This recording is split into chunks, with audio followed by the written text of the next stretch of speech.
We're going viral with Chris Canty. Check out this hilarious moment from last night. So Lakers forward Mike Beasley tried to enter the game. He got the wrong shorts. Pants are super wrong. Cool bees. And they didn't have extra shorts right there. He had to go by himself all the way back into the locker room. Oh, yeah, because, I mean, even if they had extra shorts right there, he's going to take those off. He's going to put on the game. Come on, Bees. You know you're in the rotation now. He just can't get right, boss. He just can't get right. No, old Beasley, man. I think Beasley might have been in them trees or something before the game.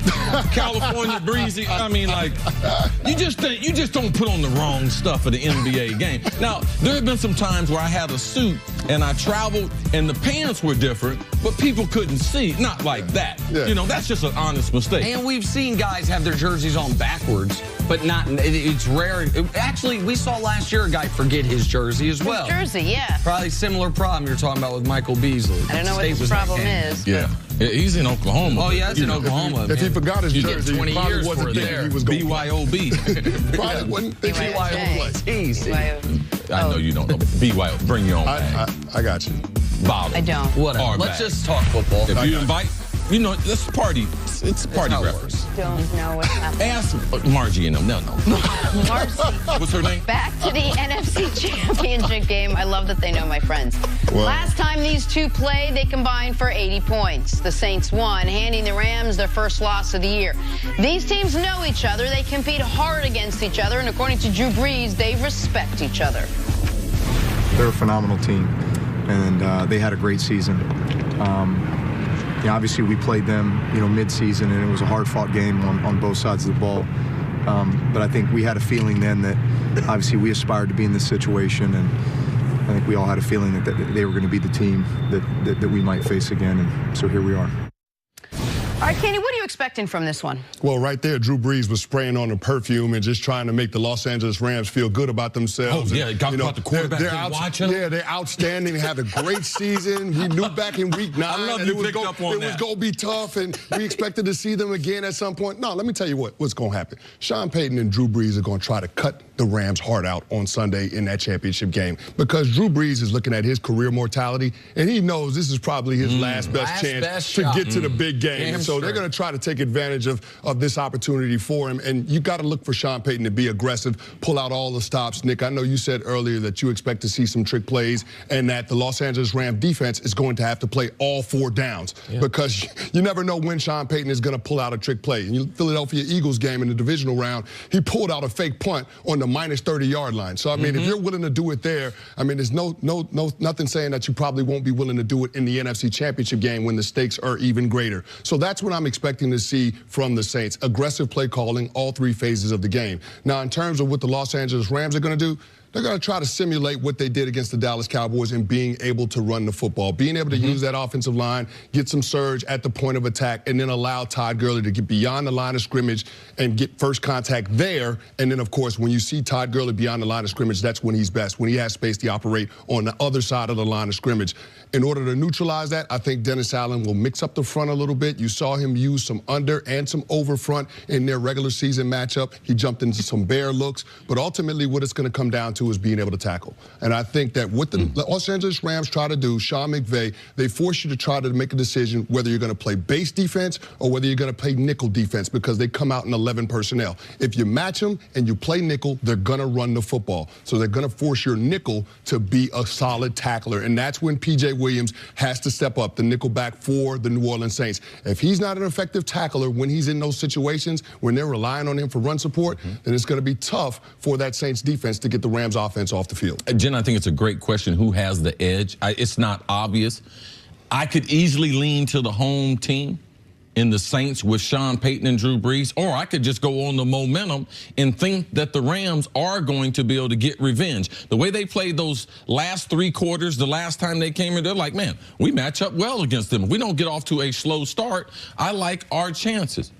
But Drew Brees, at this point in his career, playing in the Dome with that crowd, to me, that is a tremendous edge over Jared Goff, his inexperience, and Sean McVay's inexperience. Because The partnership between Sean Payton and Drew Brees, we have seen it play out. We've seen the chemistry. We know they're going to come up with some new wrinkles.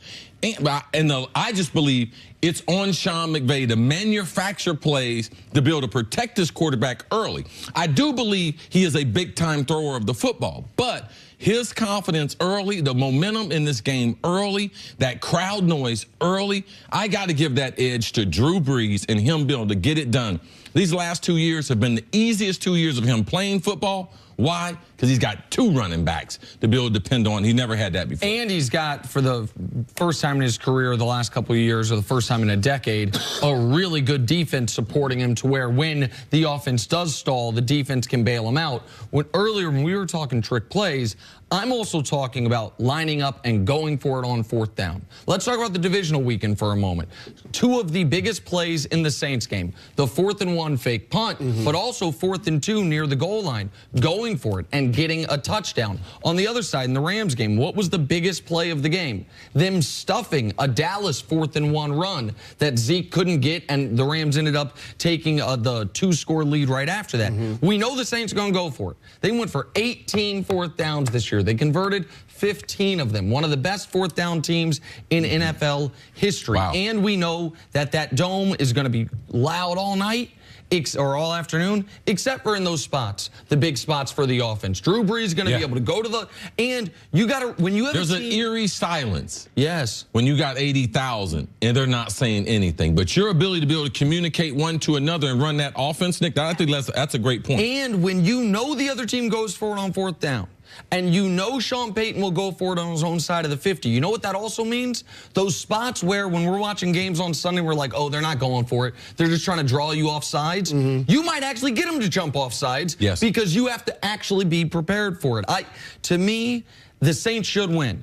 But if Ndamukong Suh can duplicate what he did in the divisional round against a banged-up Saints offensive line, because we know Aaron Donald's going to show up. If that can happen with the Rams secondary, healthiest it's been since week 1, that can neutralize their weakness at their linebacking core. And so if Suh shows up big, this could be a game that tilts in the Rams' favor. I want to bring up something both of you touched on, and that's Drew Brees. How important is this game for his legacy to try to make it back to a 2nd Super Bowl if that window is somewhat closed? We don't talk about his age the way we talk about Tom Brady's. Well, as Drew Brees told me, I'm in as good a physical shape as any quarterback that's ever played this game or any quarterback playing now. I just don't talk about it. So he threw a little shade out there to Tom Brady. Drew Brees, he's got the same type of staffing. He takes care of his body. But Drew Brees' legacy, it can grow. Because when you have won 2 Super Bowls, the reason why we didn't want to, Eli benched last year. Oh, man, he won 2 Super Bowls. Nobody was saying Flacco shouldn't be benched because he got 1. Absolutely. And Brees, when you are going to finish 1st or 2nd in every major regular season passing category, if he gets the 2nd championship, then you start talking about, wait, like, is Brees Peyton Manning a conversation? Like, Brees Favre, does he move ahead of him? Like, I know I care about rankings much more than you do, but like, if guys care about that stuff, the only thing missing from his resume, other than a league MVP, which he almost won this year, would be the 2nd Super Bowl. One thing I think is a little edge. They were one play, one miracle in Minneapolis from being in this same position last year. It's not like the Saints came from nowhere. They should have been an NFC Championship game last year. Now they get it, and now they get it at home. No, you're absolutely right. But going back to the legacy conversation, you're talking about the 2nd best coaching quarterback of the last 2 decades in the National Football League, in Sean Payton and Drew Brees. It'd be a shame if they only have 1 Lombardi to show for that union. All right, thanks, Chris. Coming up, is the Chiefs' offense too much for the Patriots to handle? That's next on First Things First.